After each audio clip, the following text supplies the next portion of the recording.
Hello, my name is Vidhi and I am a sustainability content creator. In other words, I make videos on Instagram by the name of Trashy Sister, where I share how to live a lifestyle where you make less trash in your dustbins, where you pollute less land, air, and water, and where your actions help prevent cruelty, whether it's cruelty towards humans or animals. Will you like my content? Will you find it boring? I don't know. Follow me and find out. To begin with, I am so sorry to disappoint you people, but I will not help you find your passion today. I mean, I myself don't know if teaching or even content creation is my calling. Also, my words won't lead you to a better version of yourselves today. Any one of you could be giving this talk maybe far better than I can. You are going to leave this room as the exact same person you were when you entered. But hopefully, when you leave, you'll remember how powerful you are right now as an individual, even if you're not the best in the room. Now, in order to know that I'm speaking to the right audience, I have a question for you all. Did you guys do well in school? If yes, please raise your hands. Were you decent in academics? Were you excelling at extracurriculars? Were you on the debate team? Okay, wow, that's many of you. What about others? Not so much? I would be lying if I said I do not relate. And you know what? I am lying. I was actually great. I was good in studies. I did art and craft, few debates, speeches, poetry, dance, dramatics, Olympiad. The principal knew my name. I was the vice head girl of the school. I was the go-to class monitor, chalk monitor. That's a thing, right? Chalk monitor. So what kind of gyan could I possibly be giving you if I was already doing so well in life? I mean, usually the best motivational speeches, they start from failure, don't they? As in how people overcame their struggles, especially childhood struggles, like Ishan Avasti from Tare Zameen Par. I faced nothing of the sort. I was just extremely lucky in that aspect. So what was the problem? Being popular and successful in school wasn't a problem. The problem was how I handled what came after all of that. So that brings me to question number 2. How are you guys settling into college right now? Please raise your hands if you're doing well, if you feel like you belong. Have you found your people over here? Do you get excited about meeting your friends every day? Yeah, keep raising your hands. Do you like prepping for fest? Okay, that's a lot of people. So good job, Vivekanand College, by the way.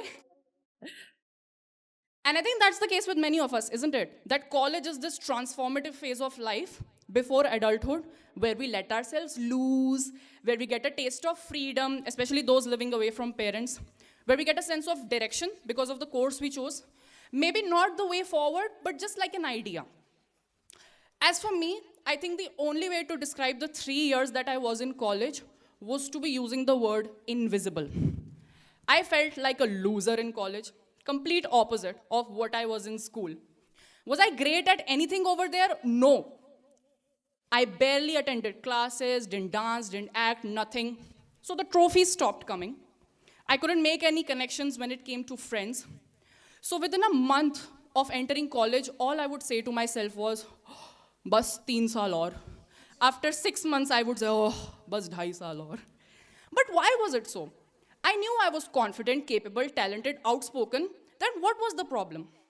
I think it was that I was still competing with the school version of me. Because my school was so busy rewarding me for my successes that they forgot to tell me that this will not last forever and that this is a very small sample size that I'm competing with.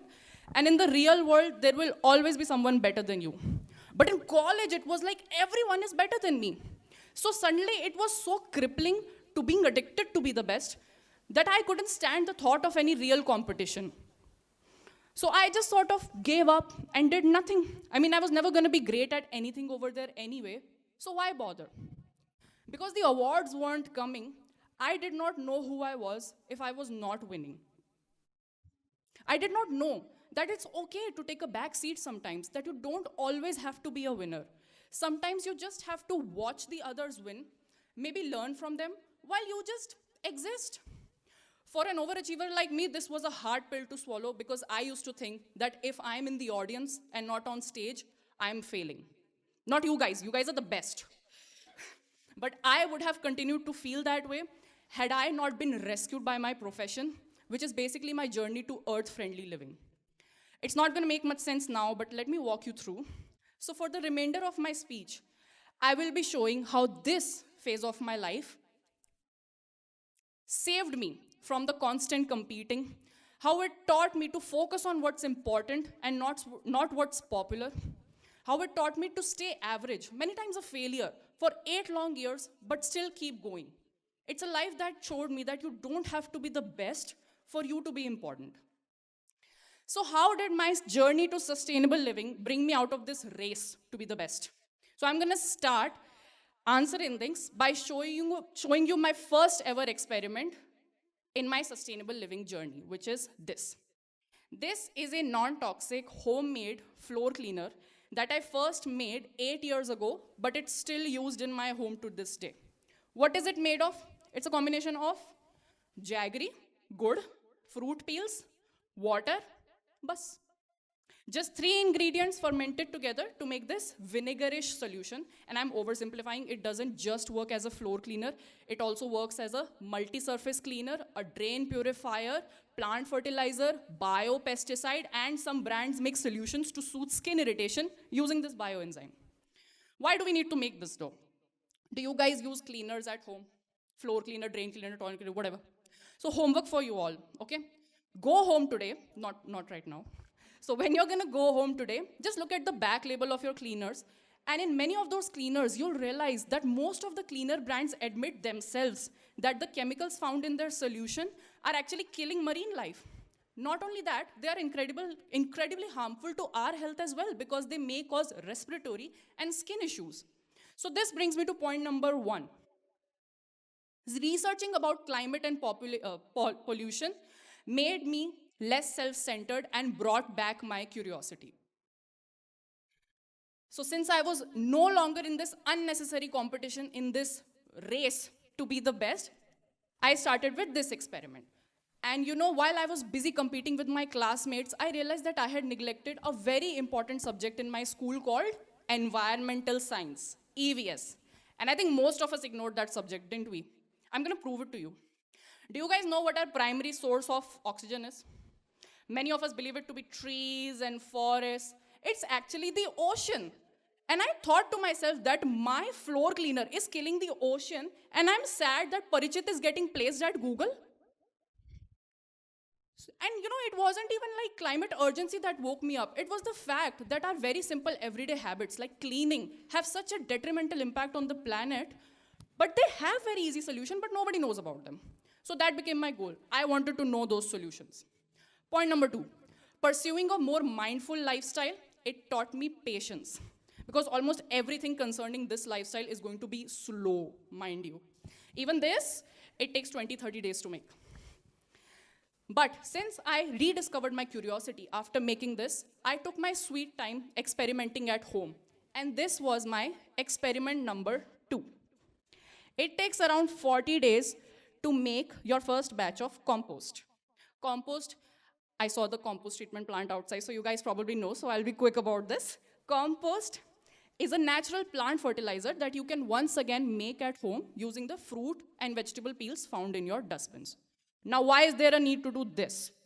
Because I discovered that 60% of the landfills in Delhi, for example, the one closest to my place, it's the Bhalswa landfill. Do you guys know it? Bhalswa landfill? So I discovered that 60% of such landfills are primarily made of our food waste. Now, if you're thinking that if it's food waste, then it's organic, right? Won't it just decompose? No, it won't just decompose. Food waste needs the right environment to decompose, and landfills do not offer that environment. Instead, what happens is that this food waste in landfills rots, it emits greenhouse gases, and is actually contributing to global warming. So you see, something so harmless like our kitchen peels that can actually turn into this is turning into something that's drastically harming the planet just because we did not play our part in the middle. So that's why I started, not throwing my food waste, and I made compost out of it, or I would feed it to nearby community cows. You know how they say stop and smell the flowers? Just wait till you smell your first batch of compost. This first piece of earth that you're gonna make by yourself. I'm not gonna describe what it smells like. Just make it and smell it. So while I was making this compost, I realized something else. The power of my individual actions. which was the answer to the question that I still get asked to this day. विधि तेरे एक के करने से क्या होगा? So while I was in the process of making bioenzyme and composting, I parallelly began to recycle my dry waste, which includes glass, plastic, e-waste or electronic waste, metal, cardboard, paper, etc. So I would collect all of this dry waste in a corner of my home and call it my kuda station. And once every few months, when I would have enough of this kuda, I would either give it to our local raddiwala or I would send it to a specialized recycler. And when I started to do that, along with these two things, my dustbin suddenly went empty. There was no need to throw out trash every day because I was not making any of it at home. So this, obviously, when that happened, my first thought was, what if everyone did this? Our landfills would be so much smaller, our oceans would be cleaner. But then I had another thought, that me alone doing this for an entire year is also preventing 365 days worth of trash from being generated. I mean, that's something, right? Then came a very important epiphany. Point number 4. My imperfections made me relatable. I mean, here I was few years ago, desperate to be the best and the perfect, when it wasn't really necessary.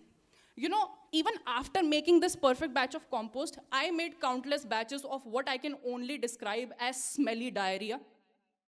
There were times when I would make a bottle of bioenzyme, the bottle itself would explode. It explodes if you don't make it right. There were times when I got into fights with my neighborhood because of this lifestyle, because it's an adjustment and it's not everybody's cup of tea, let's be honest. It's never been perfect, but me sharing this lifestyle, this imperfect lifestyle with my followers, made them realize that they too could do this. I mean, I'm not perfect at it, they don't have to be either, and it'll still make a difference. And lastly, point number 5, my journey as a climate content creator made me less competitive.